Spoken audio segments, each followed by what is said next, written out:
शुरू अल्लाह ताला के नाम से जो बड़ा मेहरबान और निहायत रहम करने वाला है। अस्सलाम वालेकुम। कैसे हैं प्यारे बच्चों आप सब लोग? मुझे उम्मीद है सेहतमंद और तंदुरुस्त होंगे। मैं हूं आपकी मौलमा हिना और बच्चों आज हम पढ़ेंगे जमात हश्तम उर्दू की किताब में से उसका बाब चहारम जिसका उन्वान है अदबी गुलदस्ता। आज इस बाब का हम पढ़ेंगे सबक 4.2, उसका लेक्चर नंबर 5 और हमारे सबक का उन्वान है चच्चा छक्कन की ऐनक। हमारे आज के हासिल तालुम है इबारत के अज्जा से मुतल्लिक मालूमात, मुशाहिदात और ख्यालात बयान कर सकेंगे। ये हासिल तालुम लिया गया है बातचीत की फहरिस्त से। और दूसरा हमारा हासिल तालुम है तकरीर और तहरीर को सुन और पढ़ के सेहत और रफ्तार के साथ इमला लिखना सीख सकेंगे आप। ये हासिल तालुम लिया गया है लिखना की फहरिस्त से। जी तो प्यारे बच्चों अब हम बाकायदा अपने सबक का आगाज करेंगे, लेकिन उससे पहले हम क्या करते हैं? जी बिल्कुल दुरुस्त, हम आज के हासिलात तालुम की वजाहत देखते हैं इस्लामी नुक्ता नज़र के हवाले से। कुरान की तबात इमला के मरवजा तरीक़ों से कदरे मुख्तलिफ है। मसलन एक लफ्ज़ है सलात, कुरान मजीद में वाव के इजाफे के साथ सलात यूँ लिखा जाता है। इसी तरह कुरान में बेशुमार अल्फाज ऐसे हैं जो इमला के आम तरीके से किसी कदर मुख्तलिफ लिखे जाते हैं। तो क्या सीखा आपने कि कुरान मजीद की इमला उर्दू की इमला से कदरे मुख्तलिफ है, क्योंकि हमारा आज का एक हासिल ताल्लुम है इमला से मुतल्लिक, लिहाजा इस्लामी नुक्ता नज़र की वजाहत भी इसी से मुतल्लिक है। अब हम बढ़ेंगे अपने आज के सबक की तरफ, लेकिन उससे पहले एक छोटी सी सरगर्मी। मुअल्लिम तलबा से तख्ता तहरीर पर दर्ज अल्फाज का इमला अराब के साथ लिखवाएंगे। मैंने ये चंद अल्फाज लिए हैं सबक 4.2 से। मुअल्लिम इससे मुख्तलिफ भी अल्फाज ले सकते हैं जिसमें अराब लगा हो, और इसी तरह अराब के साथ ये अल्फाज तख्ता तहरीर पर लिखवाएंगे। मौलम लफ्ज़ बोलेंगे, बच्चे तख्ता तहरीर पर आकर लिखेंगे। मौलम इस बात का जायज़ा ले कि क्या अराब दुरुस्त जगह पर लगे हैं या नहीं। बच्चों यहाँ पर वीडियो को रोकें और इस सरगर्मी को सर अंजाम दें। शाबाश प्यारे बच्चों, आपको अल्फाज अराब के साथ लिखना भी बहुत खूब आते हैं। अब हम बढ़ेंगे अपने आज के सबक की तरफ। आज के सबक में इबारत के अज्जा से मुतल्लिक मालूमात, मुशाहिदात और ख्यालात बयान करने की मश्क सरगर्मियों के जरिए करवाई जाएगी। नीज तकरीर और तहरीर सुन और पढ़ के सेहत और रफ्तार के साथ इमला लिखने का तरीका सिखाया जाएगा। आज हम ये दोनों हासिलात ताल्लुम सीखेंगे। बच्चों इमला लिखने का तरीका आपको बाब अव्वल, बाब दवम, बाब सवम तीनों में लिखवाया जा चुका है, लेकिन आज हम इसकी मश्क ज़रूर करेंगे ताकि आपको मज़ीद अच्छे तौर पर इमला लिखनी आ जाए। ये एक मैंने इबारत ली है चच्चा छक्कन की कहानी से जो इम्तियाज़ अली ताज ने लिखी हुई है। मैं इस इबारत के ज़रिए आपको नकात इबारत पढ़कर नकात के मुझसे इबारत से मुतल्लिक मालूमात, मुशाहिदात और इसकी वजाहत बयान करना बताऊंगी। चच्ची एक दो बार नहीं 20 मरतबा चच्चा छक्कन से कह चुकी थी कि बाहर तुम्हारा जो चाहे किया करो, मगर खुदा के लिए घर के किसी काम में दखल ना दिया करो। आप भी हलकान होते हो, दूसरों को भी हलकान करते हो। सारे घर में एक हड़बड़ी सी पड़ जाती है, मेरा दम उलझने लगता है, और फिर तुम्हारे काम में मैंने नुकसान के सिवा कभी कुछ फ़ायदा होते नहीं देखा, तो ऐसा हाथ बटाना मेरे किस काम का। बच्चों इस इबारत में आपने अपनी मालूमात बतानी है कि चच्ची आखिर बताना क्या चाह रही हैं, या आप क्या समझते हैं कि चच्चा छक्कन किस किस्म के इंसान है। क्योंकि हम सबक 4.2 में चच्चा छक्कन के किरदार के मुतालिक बहुत कुछ पढ़ चुके हैं कि चच्चा छक्कन किस किरदार के इंसान है, उनके किरदार का आप जायज़ा भी कर चुके हैं। यहाँ पर आपने बताना है अपनी मालूमात के चच्चा छक्कन किस किस्म के इंसान है। जी चच्चा छक्कन एक ऐसे इंसान है जो काम को अक्सर बिगाड़ देते हैं, जल्दी गुस्से में आ जाते हैं और गुस्से में आकर ठीक काम हुआ भी ख़राब कर देते हैं। और चच्ची उनकी इस फितरत से वाकिफ़ हैं और वो क्या कह रही हैं कि आप ख्वाम में किसी काम में हाथ ना बटाया करें, कोशिश किया करें कि घर के कामों से दूर रहें। बाहर यानी जो बाहर के मामलात हैं उसको जिस तरीके से मर्जी अदा करें, लेकिन जो घर के मामलात हैं जो ख़राब हो जाते हैं, जिसकी वजह से चच्ची को भी नुकसान उठाना पड़ता है और चचा की वजह से जो नुकसान हो जाता है उसकी फिर भरपाई भी नहीं हो पाती, तो ये बताना चाह रहे हैं मुसन्निफ इस इबारत में। अब दूसरा हिस्सा देखें। चचा इस कदर नाशनासी से खिंच जाते हैं, चिढ़कर कहते भी हैं भला साहब कान हुए, फिर कभी आपके काम में दखल दिया तो जो चोर की सज़ा वो हमारी, लेकिन दखल माकुलात का उन्हें कुछ ऐसा लाइलाज मर्ज है कि जहाँ कोई मौका मिला फिर लंगोट कस तैयार। मुहावरात का इस्तेमाल बहुत खूबी से किया हुआ है मुसन्निफ ने। आज ही दोपहर की सुनिए, चच्ची का जी अच्छा ना था, गला आ गया, जिसकी वजह से हल्की हल्की हरारत भी थी।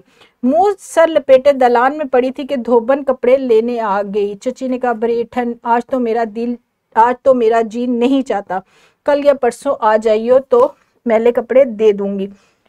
अब इस इबारत से मुतलिक अपने मुशाहिदात और मालूमात आपने बयान करनी है। अगर आपको कहा जाए तो नकात की 5 से 7 नकात की सूरत में बयान करें तो आप क्या बताएंगे कि इस में चचा छकन जो है वो अपनी इस कदर नाकदरी, यानी वो उनको चची की तरफ से जो अल्फाज बयान किए गए हैं पहली इबारत में, वो सुन के ज़रा दिल आज़ारी हुई है। वो सोच में पड़ गए हैं कि ऐसे अल्फाज मेरे लिए बयान किए जाते, और उन्होंने कहा है कि आइंदा मैं किसी काम में दखल नहीं दूंगा। लेकिन मुसन्निफ क्या बता रहे हैं कि उनकी क्या आदत है, जब कोई काम पड़ेगा तो वो बिना कहे बिना सोचे उस काम में शामिल हो जाएंगे। तो इसी तरीके से इबारत को आपने सोच समझकर पढ़ना है और देखना है कि मुसन्निफ बताना क्या चाह रहे हैं, और उस इबारत के मुतलिक, उस किरदार के मुतलिक आपकी मालूमात कितनी हैं। मैंने इसीलिए ये इबारत चचा छक्कन की ही एक और कहानी से ली थी, क्योंकि चचा छक्कन के किरदार के मुतलिक आप बहुत सारी चीज़ें जान चुके थे सबक 4.2 में। अब हम बढ़ेंगे एक सरगर्मी की तरफ, और इसमें आप निकात, अपनी मालूमात और जो भी आपको मुशाहिदात आप उस इबारत के मुतलिक जानते हैं आप खुद बयान करेंगे। ग्रोहों की सूरत में सबक का एक एक पैराग्राफ पढ़े। जो हमारा सबक 4.2 है, ग्रोहों की सूरत में मुसन्निफ मुनासिब ग्रोहों में जमात को तकसीम करें, एक एक इक्तबास पूरी जमात को दें और मुतलका पैराग्राफ में बयान करदा मालूमात को उसी तरतीब से बारी बारी बयान करें कि एक तालिब इल्म या तालिबा जहां बात ख़त्म करे अगले बच्चे को मालूम हो कि इसके बाद क्या हुआ था। जब वो तालिब इल्म बोले तो बाकी सब इस जुमले या जुमलों का इमला लिखे, यानी जो एक बच्चा बता रहा होगा तो बाकी सारे लिखते जाएंगे। ये सरगर्मी इमला से भी मुतल्लिक है और इबारत के नकात बयान करने से भी मुतल्लिक है। यूँ तफीज़ करदा इक्तबास के इख्तिताम तक ये सरगर्मी दोहराई जाए। इस सरगर्मी में मौलम क्या करेंगे, मुनासिब ग्रोहों में जुमात को तकसीम करेंगे।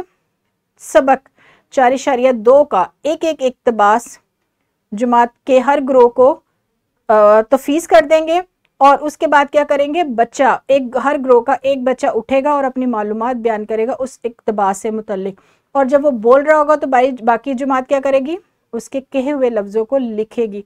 इसके ज़रिए एक तो आपकी इमला की मश्क होगी और दूसरी नकात बयान करने की मश्क होगी, और जब तक सबक का अख्तिताम ना हो जाए इस सरगर्मी को दोहराया जाए। मौलम मौलमा ग्रोह के 2-2 तलबा की कॉपियों से इमला पढ़े और अंदाज़ा लगाएं कि तलबा किस हद तक दिए गए इक्तबास को समझने और बयान करने के काबिल हुए हैं। ग्रोह के बाकी तलबा का इमला ग्रोह का एक नुमाइंदा देखकर इस्लाह करें। मौलम या मौलमा क्या करेंगे, जितने ग्रोह बनाए हैं हर ग्रोह के 1 या 2 तलबा की कॉपी को चेक करेंगे कि आया जो वो नकात बयान कर रहा है वो इक्तबास के मुताबिक है या नहीं, और जो उसने इमला लिखी है वो मुनासिब रफ्तार और अल्फाज की सेहत उसमें बरकरार है या नहीं। इस तरीके से इस सरगर्मी को सर अंजाम दें। यहाँ पर वीडियो को रोकें और इस सरगर्मी को हल करें। शाबाश प्यारे बच्चों, आपने ये सरगर्मी बहुत ही अच्छे तरीके से सर अंजाम दी है और सब ने इसमें बढ़ चढ़कर हिस्सा लिया है। आपने निकात भी बहुत अच्छे बयान किए हैं और इमला भी बहुत दुरुस्त लिखी है, और जिस तरीके से आप मुस्कुरा रहे हैं मुझे यकीन है कि मौलम की तरफ से भी आपको शाबाश मिली है।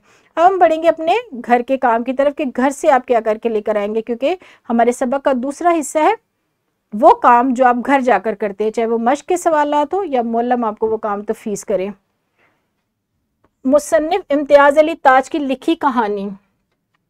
इम्तियाज़ अली ताज ने चचा छक्कन के मुतालिक बहुत सारी कहानियाँ लिखी हैं, जिसका एक इक्तबास हमने पहले पढ़ा है।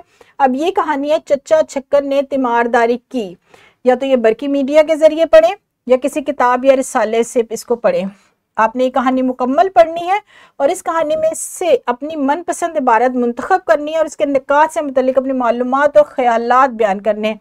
बच्चों, जो हमारा हासिल ताल्लुम है वो है इबारत पढ़ कर मालूमात ख्यालात और मुशाहिदात बयान करने। अब इसमें इस कहानी के आप मुतलिक आपने अपने मुशाहिदात बयान नहीं करने, बल्कि सिर्फ और सिर्फ मालूमात और अपने ख्यालात बयान करने हैं। और क्या करना है, बयान करते हुए वीडियो बनानी है और इबारत का स्क्रीनशॉट भी आपने वीडियो के कवर पे लगाना है। वो वीडियो अपने मौलम को व्हाट्सएप करनी है। आपने वीडियो किस तौर पे बनानी है, जो इबारत आप मुंतखब करेंगे उस इबारत का स्क्रीनशॉट आप वीडियो के कवर पर लगाएंगे, ताकि मौलम को पता भी चले कि आपने कौन सी इबारत मुंतखब की है और उसके मुतल्लिक आपने अपने ख्यालात और मालूमात को रिकॉर्ड करके मौलम को व्हाट्सएप करना है। ये आपका घर का काम है जो आपको बहुत पसंद है, वीडियो रिकॉर्ड करना, ऑडियो रिकॉर्ड करना। और ये मैं जानती हूँ कि आप बहुत ही दिलचस्पी से ये काम करते हैं। इसके साथ साथ आपको एक वर्कशीट भी दी जाएगी। ये वर्कशीट हमारी दूसरे हासिल तालीम से मुतल्लिक है। तकरीर और तहरीर सुन और पढ़ के सेहत और रफ्तार के साथ लिख सके। आपने इस लिंक को ओपन करना है। इस लिंक में जो भी मवाद मौजूद है उसको तवज्जो से सुनना है और अल्फाज की सेहत को बरकरार रखते हुए मुनासिब रफ्तार से इमला लिखनी।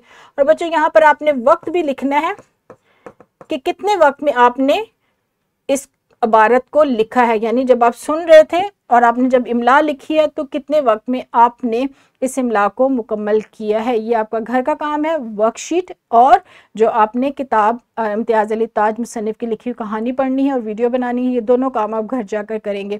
और वर्कशीट और लेसन प्लान डिस्क्रिप्शन में मौजूद है, वहाँ से आप डाउनलोड कर सकते हैं। यहाँ पर मैं अपने लेक्चर को ख़त्म करूँगी। मुझे उम्मीद है कि आपको आज का सबक बहुत पसंद आया होगा और आपको नकात की सूरत में अपनी मालूमात, मुशाहिदात और ख़यालात बयान करने का भी तरीका बहुत अच्छे तौर पर आ गया होगा। कल मिलेंगे एक नए सबक के साथ, तब तक अपना बहुत सारा ख्याल रखिएगा। खुदा हाफिज़, शुक्रिया।